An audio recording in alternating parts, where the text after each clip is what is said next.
when he's about 4 years of age, an event occurs that's very significant, and that is her son comes running and saying, you know, the Qurayshis, something terrible's happened to the Qurayshi.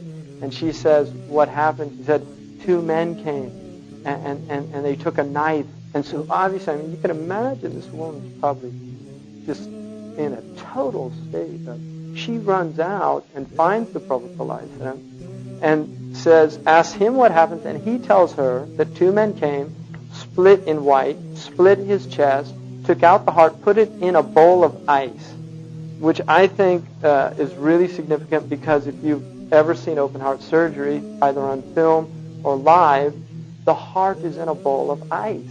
I guarantee you, you have to keep the heart in ice because it slows down the metabolic rate, and so the cells don't die. And then they poured on them the water of Zamzam, and this is, if you watch an open heart surgery, they pour cryonic fluid, which is a salty fluid that has electrolytes to nurture the cells of the heart. And Zamzam was more salty than it is now, but traditionally it was a very salty well, right? Malih, called malih. And it would obviously have been very rich in potassium and in natrium muriaticum, which are the 2 dominant ingredients in cryonic fluids that are poured. And it was cold water, which is, they actually freeze the water and pour it over the heart while they're waiting to put it into the chest. And so here's these 2 angels who would obviously be completely sterile as well. I mean, they wouldn't have any germs on them. I mean, quite literally, they would have been sterile beings, because that's another concern, is infection with operations, right?